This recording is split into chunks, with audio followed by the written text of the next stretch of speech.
The U.S. Civil War, often romanticized in paintings depicting neat rows of soldiers and brave attacks, was in fact a meat grinder of unprecedented horror. It was a conflict that took lives in ways too brutal for most history books to truly capture, leaving behind a staggering death toll that would amount to 6 million Americans by today's standards. Walt Whitman, who volunteered as a medic, recorded the horrific truth in his diary. The real war will never come out of the books. Its inner history will not only never be written, it cannot be written.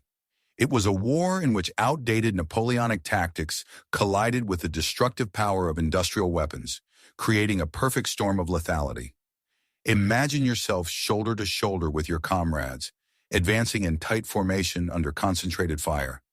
Every shot was a potential catastrophe due to the widespread use of mini-bullets. These conical bullets, designed to expand on impact, didn't just pierce flesh. They tore bones to pieces, drove fibers of clothing deep into wounds, and inflicted injuries that would horrify modern trauma surgeons.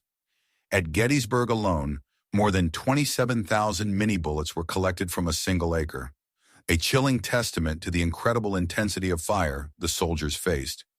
Confederate surgeon Julian John Chisholm, after treating victims of the Battle of Shiloh, wrote, "I have never seen such mutilation of the human body." The soldiers themselves described the terrifying sounds of bullets striking their equipment with such frequency that it sounded like hail on a tin roof. But it was the impact on the human body that defined the horror of the mini-bullets. When these shells hit limbs, they didn't just break bones, they tore them into dozens of pieces, leaving surgeons with only one brutal choice: amputation. Private William Ostrander of the 24th Michigan Regiment wrote home, describing the horror in detail, "The sound of bullets hitting people was disgusting, like someone was throwing a handful of corn at a barn door. It wasn't just an injury, it was the destruction of the body, a promise of unspeakable suffering, and that suffering was almost guaranteed." Forget everything you know about modern medicine. Civil War hospitals were more like butcher shops than medical facilities. At Antietam, Union surgeon Jonathan Lyman described a field hospital where the ground was literally covered with men. Their wounds were the most horrible. Surgeons worked with frightening efficiency, moving from patient to patient, barely having time to clean their instruments. Such speed was a harsh necessity. There were too many wounded to treat them with proper care. According to reports, one surgeon in Gettysburg performed 76 amputations in a single day. These operations, often performed without anesthesia, turned the makeshift hospitals into theaters of screams. Soldiers were held down by their comrades, and their cries echoed throughout the room as the saws worked. The lucky ones might be given a sip of whiskey or quickly held chloroform to their nose. But for most, it was pure, undiluted agony. Mary Chestnut, author of a Confederate diary, described her visit to a hospital in Richmond. The surgeons sawed off arms and legs as fast as they could. The screams of the wounded under the knife were heart-rending. The brutality of close combat only added to the horror. Soldiers resorted to bayonets, rifle butts, and even their bare hands. One Cold Harbor survivor recalled, "We fought them with musket butts, and when they got too close, even that was useless, and we grabbed them by the throat." The horror of bayonet fighting was so intense that soldiers often wrote that it was better to be shot than stabbed, considering it a more honorable death.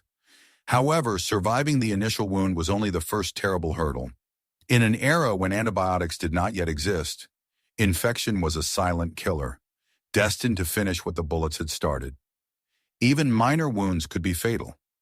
The story of General John Reynolds, who died at Gettysburg from a wound that would be relatively minor today, is a stark reminder of this reality. Particularly horrific was gangrene, whose characteristic Swedish smell of decay became all too familiar in field hospitals.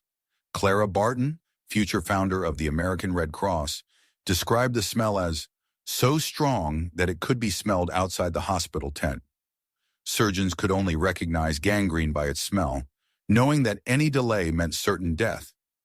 The only treatment was aggressive amputation, removing tissue well above the infected area in a desperate attempt to outrun the spreading poison.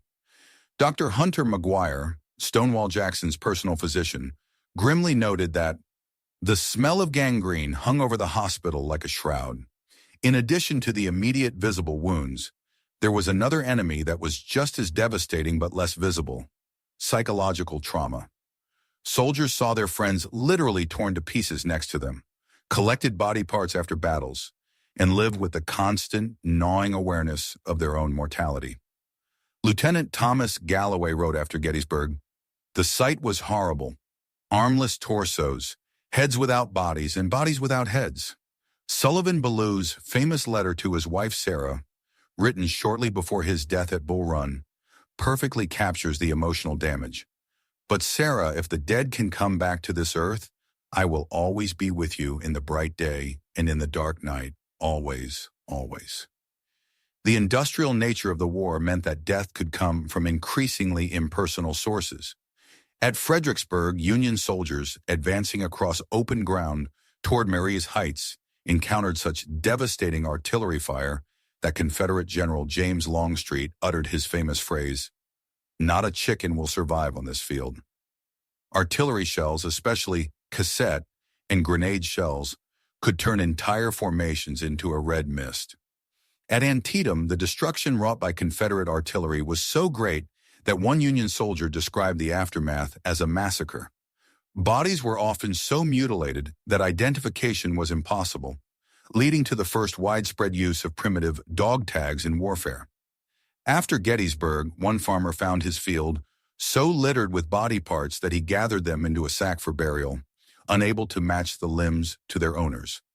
Those who survived serious injuries in an era when effective prosthetics and rehabilitation were not yet available were doomed to a lifetime of severe disability. Private Alfred Bellard, who lost his leg at Chancellorsville, spent the rest of his life struggling with a crude wooden prosthesis that constantly caused painful sores. Richard Kirkland, the Angel of Mary Heights, known for his compassion, survived the war but suffered from chronic pain from numerous wounds until his death many years later. The death toll was staggering. Approximately 1 in 5 young white men in the South died during the conflict, and the figure was only slightly lower in the North. These were not just statistics, but the agonizing deaths of individuals, each accompanied by suffering that modern medicine considers unbearable. The brutality of the war was so complete and all-encompassing that soldiers often carried lethal pills with them. This grim reality speaks volumes. Many men preferred a quick death to the terrifying prospect of a slow and painful death in a field hospital. It was a rational choice in an irrational hell. Oliver Wendell Holmes Jr., who miraculously survived 3 fatal wounds during the war, later wrote what is perhaps one of the most poignant reflections. "In our youth, our hearts were on fire. However, that fire often burned the soul to ashes. In addition to bullets and bayonets, soldiers and civilians suffered from silent killers: hunger, disease, and destruction. Romantic notions of glory melted away in the face of empty stomachs, rotting camps, and the methodical destruction of the countryside." Confederate soldier John S. Wise grimly recalled that death with glory was preferable to death from disease, starvation, or the grueling life of a prisoner.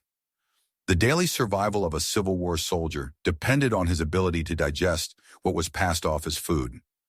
Hardtack, a dense cracker resembling a brick, was often delivered speckled with weevils and maggots.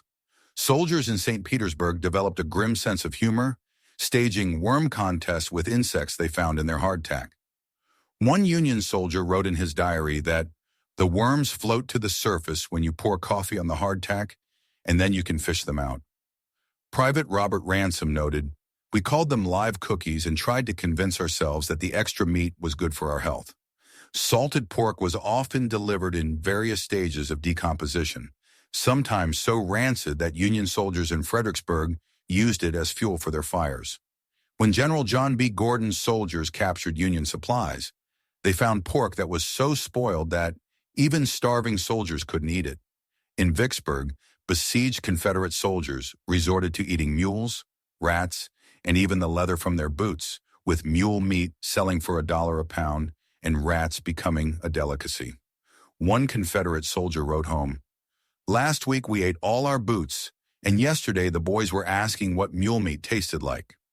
Disease proved an even more effective killer than starvation. Camp life was a perfect breeding ground for epidemics, as thousands of people were crowded together in appalling sanitary conditions. The stench of the army camps was so strong that soldiers claimed they could smell their army from miles away. Union General Benjamin Butler noted that he could track the movements of the Confederates by following the visible miasma hanging over their camps. But the most horrific sight awaited the living in the prisoner of war camps. Andersonville, officially known as Camp Sumter, became the most famous symbol of suffering, a testament to humanity's capacity for survival and cruelty. Designed to hold 10,000 prisoners, by August 1864 it was overflowing with more than 32,000 Union soldiers in an area of only 26.5 acres. The death toll reached 100 a day. Captain Henry Wirtz, a Swiss-born Confederate commander, later became the only person executed for war crimes during the Civil War. Dorrance Atwater, a young Union soldier working in a prison hospital, secretly kept a list of the dead, which became important evidence at Wirtz's trial. Survivor Robert H. Kellogg wrote, "In the morning the dead were found where they had fallen asleep forever, stepping over corpses as if they were logs. The camp's infamous death line, a simple wooden barrier 19 feet from the stockade, was a literal death zone where guards shot any prisoner who crossed it or even touched it." Private James Madison Tracy recorded how guard James Duncan boasted that he had killed 31 Yankees on that line in a single month. Driven mad by the conditions, some desperate people deliberately crossed the line, preferring a quick death to a slow starvation. Sergeant William Corbett wrote in his diary, "Today I saw 3 men deliberately approach the line, shot like dogs and their bodies left to rot where they fell. A stream running past the prison, ironically named Sweet Branch, served as both a source of water and an open sewer." Sergeant August P. Sherman described it as a mere ribbon of human excrement. Diarrhea and dysentery, known as intestinal disorders, were so widespread that prisoners fought for the right to drink rotten water. Dr. John K. Bates estimated that every third death in Andersonville can be directly attributed to diseases caused by the water from the stream. The banks of the creek became a nightmare of human waste and disease, where weakened people often fell and drowned in water only a few inches deep, too weak to get out. Northern prisons, although generally better supplied, had their own horrors. At Douglas Camp, the Andersonville of the North in Chicago, Confederate prisoners were forced to sleep in underground cells infested with rats during the harsh Midwestern winters. In Elmira, New York, nicknamed Admiral, guards sometimes placed fresh bread out of reach of prisoners and watched as starving men fought over crumbs falling from the loaves. Prisoner John Futch wrote in his diary, "Today I saw a man exchange his gold wedding ring for a moldy piece of cornbread." The desperate search for food in these camps led to unimaginable scenes. Rumors of cannibalism circulated in Andersonville. Prisoners disappeared and were later found partially eaten. Sergeant Major Robert H. Kellogg testified that he found half-eaten bodies in the swamps near Stockade. Although this was never officially confirmed, survivors tell of a gang called the Raiders who may have resorted to this extreme taboo. Confederate guard James Barrett reported that while on patrol he found human bones with teeth marks. Conditions were so dire that the social structure of the camps devolved into a brutal hierarchy. The Raiders gang in Andersonville, led by Charles Curtis and William Silver Jim, known for wearing rings made from the bones of his victims, terrorized fellow prisoners, stole food, and even killed weaker inmates to get their rations. The situation became so dire that camp authorities allowed a group of prisoners, the regulators, to hold trials and execute the most violent criminals. On July 11, 1864, 6 raiders were hanged, and their fellow prisoners cheered the executions. Private John Ransom wrote, "Even in this hell, we found among us the most terrible devils." The level of human suffering and despair reached such a peak that for many, a quick suicidal death seemed not only preferable, but merciful. The staggering death toll of war, the unimaginable physical mutilation caused by many bullets, the brutal incompetence of Civil War medicine, the pervasive smell of gangrene, the agonizing slow death from starvation, and the hellish reality of prisoner of war camps robbed people of their will to live. When existence itself was a constant torment, The idea of a death pill offered a sense of control, a final act of resistance against a monstrous fate. It was a chilling testament to the unbearable suffering endured by those who lived and died in America's brutal Civil War. The nightmares of survivors such as John Ransom, who wrote, "The nightmares never leave me. I still hear the cries of the dying in my sleep, serve as an eternal echo of a period when a quick death was truly considered a blessing." Description. Here is a description for a YouTube channel, including keywords and dramatic elements. Forget romanticized images of chivalry and glory.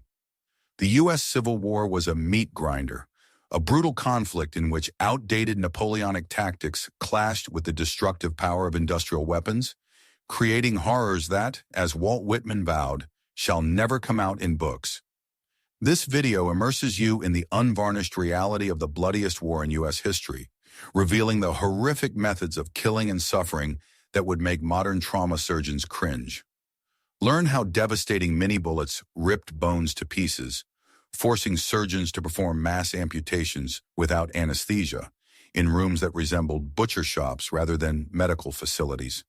Experience the horror of close combat, where people fought with clubs and muskets and preferred to be shot rather than stabbed. But bullets and bayonets were only part of the nightmare. In the camps, a no less ruthless enemy was at work: hunger and disease. Learn about living biscuits swarming with maggots, rancid salt pork used as fuel, and desperate measures that forced soldiers to eat mules, rats, and even the leather from their shoes. Witness the devastating effects of Sherman's March to the Sea, which turned the country into a desert, and learn how typhus claimed more lives than combat. The stench of gangs green hung over the hospital like a shroud, and lice were the size of corn kernels. Beyond the battlefield, in the infamous Civil War prisoner of war camps, there was a veritable gateway to hell. Step into Andersonville, where more than 32,000 Union soldiers were crammed into a tiny space and died at a staggering rate of 100 a day. Witness the term when people were shot like dogs in a stream that served as both a water source and an open sewer, leading to widespread intestinal disorders. Explore the unspeakable psychological and physical torture, from rumors of cannibalism to beatings and gagging, and deliberate exposure to extreme weather conditions. Finally, follow the hunted soul, escaped slaves and military deserters who faced relentless pursuit by professional slave hunters armed with special hounds and brutal domestic guard units. From burning feet with red-hot iron to mass executions and the horrors of the Great Dark Swamp, discover a world where escape meant trading one hell for another. This is the Civil War as you've never seen it before, a deep look at unimaginable suffering, the resilience of the human spirit, and a conflict whose true cost continues to echo through history.